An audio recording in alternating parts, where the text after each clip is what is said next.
अस्सलाम वालेकुम। बिस्मिल्लाहिर्रहमानिर्रहीम। सिर्फ अल्लाह के नाम से जो बड़ा मेहरबान और निहायत रहम करने वाला है। प्यारे दोस्तों, ऐसे ही सच्चे और दिलचस्प वाक़यात सुनने के लिए हमारे चैनल को सब्सक्राइब करें। प्यारे दोस्तों, एक मरतबा हज़रत सैयदना शेख अब्दुल कादिर जिलानी रहमतुल्लाह अलैह हज के इरादे से बगदाद शरीफ से निकले तो आपके साथ आपके चंद मुरीदन भी शामिल थे। जब आप लोग किसी जगह रास्ते में कयाम करते तो आपके पास सफ़ेद कपड़ों में मलबस एक नौजवान आता था।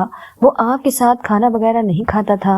शेख अब्दुल कादिर जिलानी रहमतुल्लाह अलैह ने अपने मुरीद को नसीहत फरमाई थी कि वो इस नौजवान से बातचीत बिल्कुल ना करे। प्यारे दोस्तों, जब यह लोग सब लोग मक्का मुकरमा में दाखिल हुए तो ये एक घर में कयाम पजीर हुए। जब यह हजरात अपने घर से निकले तो वो नौजवान घर में दाखिल हो जाता और जब यह लोग घर में दाखिल होते तो वो चुपके से बाहर निकल जाता। एक मरतबा सब लोग घर से बाहर निकल गए, लेकिन एक साहब बैतुल खला में चले गए थे। उसी दौरान वो नौजवान अंदर दाखिल हुआ तो उसे घर में कोई नजर नहीं आया। उसने एक थैली खोली और जौ की रोटी पकाकर खाने लगा। जब वो साहब जो बैतुल खला में थे वो बाहर निकले तो उनकी नजर उस नौजवान पर पड़ी तो वो नौजवान वहां से फौरन गायब हो गया। उसके बाद वो कभी उनके पास नहीं आया। जब उन साहब ने गौस पाक रहमतुल्लाह अलैह से फरमाया कि मैंने एक आदमी को अपने घर में देखा था और ऐसे वो अचानक से गायब हो गया था, तो आप रहमतुल्लाह अलैह फरमाने लगे वो जिन्नात में से था। वो एक मुसलमान जिन्न था जिसने काफी अरसा पहले इस्लाम कबूल कर लिया था। प्यारे दोस्तों, शेख अबू जकरिया के वालिद फरमाते हैं कि मैंने एक दफा चिल्ला के जरिए जिन्नात को बुलाया तो जिन्नात ने आने में कुछ ज्यादा ही देर कर दी। तो आखिर वो मेरे पास आए और कहने लगे जब हम पीराने पीर शेख सैयद अब्दुल कादिर जिलानी रहमतुल्लाह अलैह का बयान सुन रहे हूँ तो उस वक्त हमें बुलाने की कोशिश न किया करो। मैंने पूछा वो क्यों? तो जिन्नात कहने लगे हम हुजूर गौस आजम की मजलिस में हाजिर होते हैं। तो मैं पूछने लगा क्या जिन्नात भी आप रहमतुल्लाह अलैह की मजलिस में जाते हैं? तो वो कहने लगे कसीर तादाद में जिन्नात भी गौस आजम की मजलिस में शरीक होते हैं। जिन्होंने इस्लाम कबूल किया हुआ है उन सब ने हुजूर गौस पाक रहमतुल्लाह अलैह के हाथ पर तौबा भी की है। प्यारे दोस्तों, हजरत इब्राहिम खवास रहमतुल्लाह अलैह भी फरमाते हैं कि एक साल मैं अपने साथियों के साथ हज के लिए बैतुल्लाह शरीफ की जानिब जा रहा था कि अचानक मेरे दिल में ख्याल आया मैं सब लोगों से अलग होकर एक अजनबी रास्ते पर चलूं। चुनाचे मैंने आम रास्ता छोड़कर दूसरा रास्ता इख्तियार कर लिया। मैं 3 दिन और रातें मुसलसल उस रास्ते पर चलता रहा। उस दौरान मुझे ना तो भूख लगी और ना ही प्यास महसूस हुई और ना कोई दूसरी हाजत पेश आई। आखिर में एक हरे भरे जंगल में पहुंचा जहां फलदार दरख्त और खुशबूदार फूल लगे हुए थे। उस जंगल के दरमियान में एक छोटा सा तालाब था। मैंने अपने दिल में कहा यह तो गोया जन्नत नज़ीर का टुकड़ा नजर आता है। मैं बड़ा हैरान और परेशान था कि अचानक कुछ लोगों की एक जमात मेरे सामने आ गई जिनके चेहरे आदमियों की तरह थे और उन्होंने नफीस किस्म के लिबास पहन रखे थे। उन लोगों ने आते ही मुझे अपने घेरे में ले लिया और मुझे सलाम करने लगे। मैंने जवाब दिया वालेकुम अस्सलाम रहमतुल्लाहि व बरकातुहू। उनसे पूछने लगा आप लोग यहाँ कैसे आए हैं? इस सवाल के पूछते ही मेरे दिल में ख्याल गुजरा कि हो ना हो यह लोग जिन्नात हैं, यह अजीबोगरीब सरजमी में हैं। इतने में से उनमें से एक आदमी बोला हम लोगों को एक मसला पेश आया है, उसमें हमारा बहुत इख्तलाफात है और हम लोग जिन्नात में से हैं। हमने लैलतुल जिन्न में अल्लाह तबारक व तआला का मुक़द्दस कलाम नबी करीम सल्लल्लाहु अलैहि वसल्लम की ज़ुबान मुबारक से सुना है। अल्लाह तआला के मुक़द्दस कलाम की वजह से तमाम दुनियावी काम हमसे छीन लिए गए हैं और अल्लाह तआला ने हमें इस जंगल के बीचों बीच तालाब में मुकर्रर फरमाया है। मैंने पूछा कि जिस मुकाम पर मैंने अपने साथियों को छोड़ा था वो यहाँ से कितनी दूर है? यह सुनकर उनमें से एक जिन मुस्कुराने लगा और कहने लगा ऐ अबू इसहाक, अल्लाह ही के लिए असरार जाए बात है। यह जगह जहाँ इस वक्त आम मौजूद है एक नौजवान के सिवा आज तक यहाँ पर कोई नहीं आया और वो भी यही वफात पा गया था। और वो एक तरफ इशारा करके कहने लगे वो रही उस नौजवान की कब्र। वो कब्र तलाश के किनारे थी, तालाब के किनारे थी जिसके इर्द गिर्द ऐसे खुशनुमा और खुशबूदार फल थे जो इससे पहले मैंने कभी नहीं देखे थे। फिर उस जिन्न ने मेरे सवाल का जवाब देते हुए कहा आपके साथियों और आपके दरमियान इतने महीने की मुसाफत का फासला है। तो इब्राहिम रहमतुल्लाह अलैह फरमाते हैं मैंने उन जिन्नात से कहा मुझे इस नौजवान के बारे में कुछ बताइए। उनमें से एक जिन कहने लगा हम यहाँ तालाब के किनारे बैठे हुए हैं, मोहब्बत का जिक्र फरमा रहे थे। अभी हमारी गुफ्तगू जारी थी कि अचानक से एक आदमी हमारे पास आया। उसने हमें सलाम किया। हमने जवाब में कहा वलकुम अस्सलाम और उससे पूछा ऐ नौजवान तुम यहाँ कैसे आए हो? उसने जवाब दिया कि मैं निसापुर के एक शहर से आया हूँ। हम जिन्नात ने उससे पूछा तुम वहाँ कब से निकले हुए थे? उसने जवाब दिया मुझे निसापुर से निकले हुए तकरीबन 7 दिन गुजर गए थे। फिर हमने पूछा तुम अपने वतन से क्यों निकले थे? तो वो कहने लगा अल्लाह ताला का यह फरमान और अपने रब की तरफ रुजू लाओ, उसके हुजूर गर्दन झुका दो, उस पर ईमान लेकर आओ, उसके अलावा तुम्हें अजाब से कोई नहीं बचा सकता। हमने उससे और भी सवालात किए और वो हमारे सवालों के बड़ी तसल्ली बख्श जवाब देता रहा। फिर उसने एक जोरदार चीख मारी और उसकी रूह परवाज कर गई। तब हम लोगों ने उसे यही कफन पहनाकर उसे यहीं दफना दिया। यह उसकी कब्र है जो आप सामने देख रहे हैं। अल्लाह ताला उस नौजवान से राजी है। प्यारे दोस्तों, हजरत इब्राहिम रहमतुल्लाह अलैह फरमाते हैं मैं उस नौजवान के असाब सुनकर बड़ा मुतासिर हुआ। मैं उसकी कब्र के करीब गया तो उसके सिरहाने पर नरगिस के फूलों का एक बहुत बड़ा गुलदस्ता पड़ा हुआ था और उसके ऊपर यह इबारत लिखी हुई थी यह अल्लाह ताला के वली की कब्र है, इसे गैरत ने मारा है और एक वर्क पर आली नाता एक कमानी लिखा हुआ था। फिर जिन्नात ने मुझसे उसकी तफसीर के मुतालिक सवाल किया तो मैंने उसकी तफसीर बयान कर दी। जिन्नात मुझसे बहुत खुश हुए और इनका इख्तिलाफात भी खत्म हो गया और वो आखिर में मुझसे कहने लगे हमें हमारे मसले का काफी और साफी जवाब मिल गया है। तो इब्राहिम रहमतुल्लाह अलैह फरमाते हैं फिर अचानक से मुझे वहाँ नींद आ गई। जब मुझे होश आया और मैं नींद से बेदार हुआ तो मैं मक्का मुकरमा में मस्जिद आयशा के पास बैठा हुआ था और मेरे पास फूलों का गुलदस्ता था जो साल भर उसी तरह रहा जैसे मैंने उस बाग में देखा था। फिर कुछ अरसे के बाद वो गुलदस्ता खुद ब खुद गायब हो गया। सैयदना गौस आजम शेख अब्दुल कादिर जिलानी रहमतुल्लाह अलैह फरमाते हैं वीरानों में जब मैं इबादत किया करता था तो बहुत सारे शयातीन और जिन्नात मेरे पास आते थे और वो कई खतरनाक सकलेसा करते थे और कहते थे यह जगह हमारी है, इसे छोड़कर भाग जाओ। तो मैं ला हौल वला कुव्वता इल्ला बिल्लाह का विर्द करता तो वो चीखे मारते रोते हुए वहां से भाग जाते थे। एक मर्तबा मेरे पास एक आदमी आया जो निहायत गंदी शकल का था। वो कहने लगा मैं इब्लीस शैतान हूँ और कहने लगा गौस आजम आपने और आपके लोगों ने मुझे बहुत तंग किया है। तो आप रहमतुल्लाह अलैह ने उस अबली से कहा तो यहाँ से दफा हो जा। प्यारे दोस्तों, फिर अचानक एक ऐवी हाथ नमूद हुआ तो उसने उस शैतान के सर पर जरबे मारना शुरू कर दिया। वो जमीन में धंस गया। फिर थोड़ी देर के बाद एक और हाथ निकला, उसमें आग के बड़े बड़े सूले थे। ये हाथ अबली शैतान का था। वो मुझसे जंग करना चाहता था लेकिन उसी वक्त एक नकाब पोश सवार वहां आया। उसने मुझे तलवार दी और जब शैतान ने मेरे हाथ में तलवार देखी तो वो देखकर उल्टे कदमों भाग गया। इस तरह का एक और वाकया हजरत अब्दुल कादिर जिलानी रहमतुल्लाह अलैह बयान फरमाते हैं कि एक बार मैं 40 रोज का चिल्ला काट रहा था कि मैंने इरादा किया कि 40 रोज से पहले मैं कुछ ना खाऊंगा और ना ही पीऊंगा। इस तरह 40 दिन पूरे होने में सिर्फ 2 दिन बाकी थे तो हजरत गौस आजम रहमतुल्लाह अलैह के पास जिन्नात खाना लेकर आए। वो खाना सोने और चांदी के बर्तनों में था। आप रहमतुल्लाह अलैह ने वो खाना उठाकर उसी तरह वापस कर दिया और फरमाने लगे कि मेरे बुजुर्ग सोने और चांदी के बर्तनों में खाना नहीं खाते थे।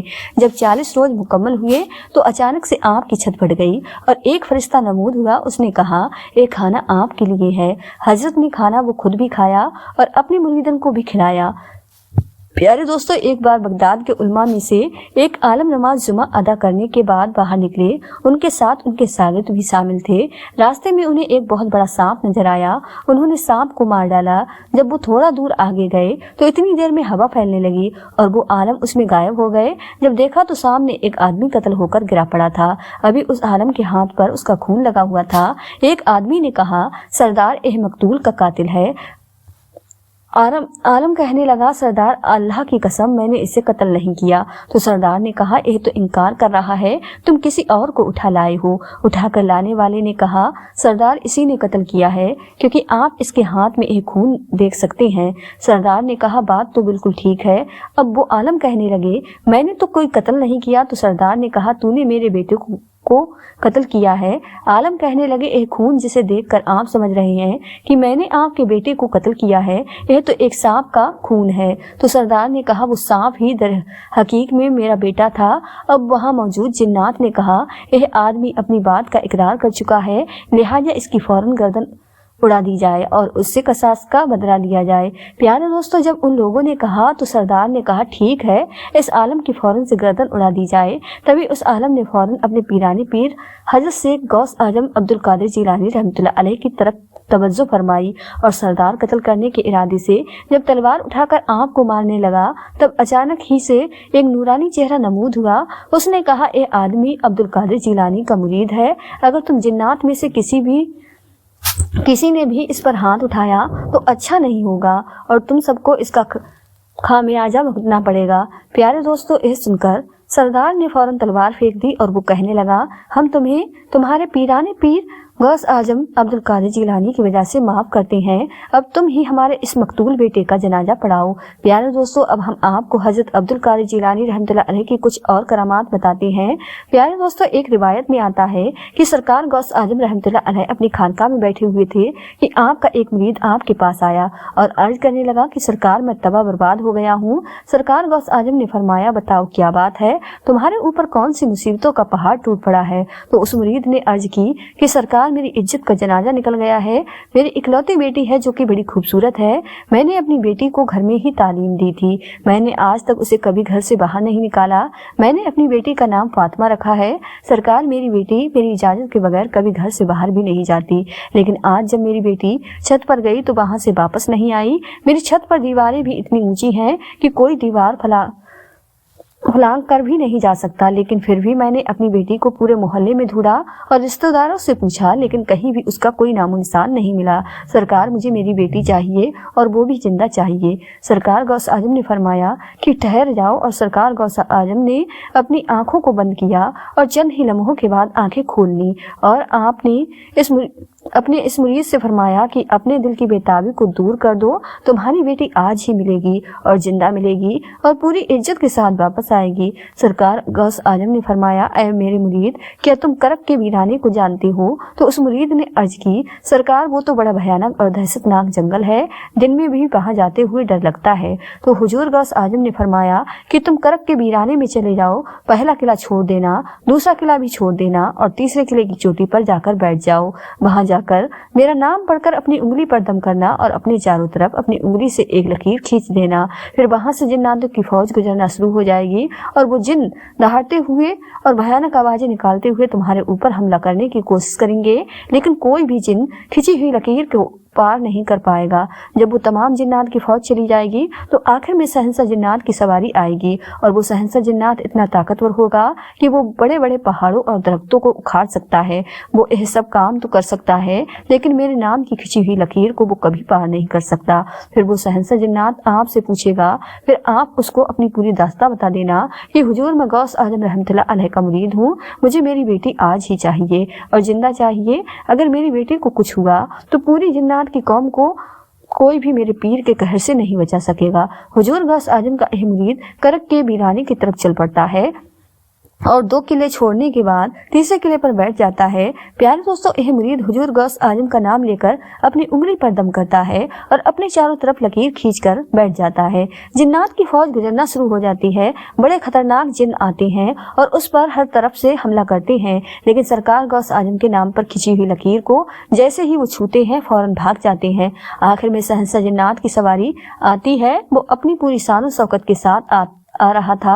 जैसे ही उसने अपने रास्ते में एक इंसान को बैठा हुआ देखा तो वो शेर की तरह दहाड़ते पर हमला आवर हो जाता है, लेकिन जैसे ही गौस आजम रहमतुल्लाह अलैह के नाम पर खिंची हुई लकीर से टकराता है तो वहीं पर घुटने टेक कर बैठ जाता है और उस मुरीद से पूछता है कि तुम कौन हो और कहां से आए हो, क्या बात है? हुजूर गौस आजम के मुरीद ने अपना पूरा किस्सा सुनाना शुरू किया कि ऐ जिन्नात के बादशाह, मैं हुजूर गौस आजम का मुरीद हूँ। मेरी बेटी छत पर गई थी और वहां से मेरी बेटी गायब हो गई। कोई जिन उसको उठाकर ले गया है। मुझे मेरी बेटी जिंदा चाहिए। जब सहंसा जिन्नात ने हुजूर गौस आजम रहमतुल्लाह अलैह का नाम सुना तो अपनी फौज को फौरन वापस बुलाया और कहने लगा, ये हुजूर गौस आजम का मुरीद है, इसकी बेटी गायब हो गई है। कोई जिन उसे उठाकर ले गया है। तुम पूरी दुनिया के कोने कोने में फैल जाओ, समंदर की गहराइयों में उतर जाओ, पहाड़ों में वीराने में तलाश करो, जंगलों में तलाश करो, आबादियों में तलाश करो, जैसे भी हो इस लड़की को ढूंढ कर लाओ और जो जिन इस लड़की को लेकर गया है उसे भी लेकर आओ। सारी जिन्नात की फौज उस लड़की को ढूंढने में लग जाती है। सारी की सारी जिन्नात की फौज समंदरों की तहों में, जंगलों में, आबादी में, वीरान में लड़की को तलाश करना शुरू कर देती है। बहुत ही मुश्किल के बाद वो जिन्नात उस लड़की को ढूंढ लेते हैं और साथ ही उस जिन को भी पकड़ लेते हैं जो इस लड़की को अगवा करके ले गया था। प्यारे दोस्तों, उस जिन को सहंसा जिन्नात के पास ले जाते हैं और सहंसा जिन्नात से कहते हैं कि हमने बड़ी मुश्किल से इसे तलाश किया है। सहंसा जिन्नात ने उस जिन से कहा, तेरी हिम्मत कैसी हुई? क्या तुझे नहीं पता कि हुजूर गौस आजम रहमतुल्लाह अलैह कौन है और तुझे उनके शहर से लड़की ले जाते हुए जरा भी खौफ नहीं आया? तो उस जिन ने कहा, ऐ सहंसा जिन्नात, मेरी इतनी हिम्मत तो नहीं थी, लेकिन मैं क्या करता, मैं हवा में उड़ता हुआ जा रहा था कि यह लड़की अपने मकान की छत पर इस अंदाज में खड़ी थी कि इसके बाल बिखरे हुए थे, इसका चेहरा खुला हुआ था और यह अपने नाजो अंदाज में खड़ी थी। सहंसा जिन्नात ने कहा, तुमने पूरी कौम को खतरे में डाल दिया है। अगर शेख साहब जलाल में आ जाते तो पूरी कौम जिन्नात को पूरी दुनिया में किसी कोने में जगह न मिलती। और सहंसा जिन्नात ने यह कहकर एक जल्लाद जिन को हुक्म दिया कि इस जिन की गर्दन को उतार दो और इस लड़की को इसके बाप के हवाले कर दो। और वो कहने लगा, ये लो, तुम्हारी बेटी आज ही मिल गई है और शेख साहब का मेरा सलाम कहना। यह सुनकर हुजूर गौस आजम के मुरीद ने सहंसा जिन्नात से पूछा कि क्या तुम लोग भी हुजूर गौस आजम को मानते हो? तो सहंसा जिन्नात कहने लगा, जैसे वो तुम इंसानों के शेख हैं वैसे ही वो जिन्नात के भी शेख हैं। सुभान अल्लाह। प्यारे दोस्तों, हजरत दातागंज बख्श रहमतुल्लाह अलैह का असल नाम अली बिन उस्मान है। आपकी कुनियत अबू अल हसन है, मगर आप हजरत सैयद अली हजवरी अल मारूफ दातागंज बख्श के नाम से मशहूर हुए हैं। आपके वालिद माजिद का इसमें गिरामी सैयद उस्मान इब्ने अली है। हजरत दातागंज बख्श रहमतुल्लाह अलैह सैयद जादे हैं। आपका सिलसिला नस वालिद माजिद और वालिदा माजिदा दोनों की तरफ से हजरत इमाम हसन रज़ियल्लाहु तआला अन्हु से जा मिलता है। आपकी विलादत गजनी शहर के मोहल्ले अजमेर में हुई। जब गंज बख्श रहमतुल्लाह अलैह पैदा हुए तो आपकी वालिदा माजिदा आपके ननिहाल में मोहल्ला हजर में मुकीम थी। उसी निस्बत से आप हवेरी कहलाते हैं। प्यारे दोस्तों, अक्सर तारीख दानों के मुताबिक हजरत दातागंज बख्श रहमतुल्लाह अलैह 400 हिजरी के मुताबिक 1009 ईस्वी में पैदा हुए। उस वक्त अफगानिस्तान पर सुल्तान महमूद गजनबी हुक्मरान थे। आप रहमतुल्लाह अलैह का खानदान गजनी के मुमताज खानदान में से एक था। आपके नाना जी गजनी की मुमताज शख्सियत थे। माली एतबार से काफी मुस्तहकम थे और दुनियावी जरूरत के मुताबिक अल्लाह सुब्हानहू तआला ने आपको सब कुछ दे रखा था। आपके ननिहाल रिश्तेदारों में बहुत से अफराद इल्म फजल में आला मुकाम रखते थे। आपका पूरा खानदान इल्म अमल का गहवारा समझा जाता था। प्यारे दोस्तों, उम्मीद है आपको वीडियो पसंद आई होगी। वीडियो पसंद आई हो तो ज्यादा से ज्यादा शेयर लाइक जरूर कीजिएगा और आपने हमारे चैनल को सब्सक्राइब नहीं किया है तो हमारे चैनल को सब्सक्राइब कर लें, जिससे आपको आने वाली वीडियो का नोटिफिकेशन मिलता रहे। मिलते हैं एक नई वीडियो के साथ। दुआओं में हमेशा याद रखें। अल्लाह हाफिज।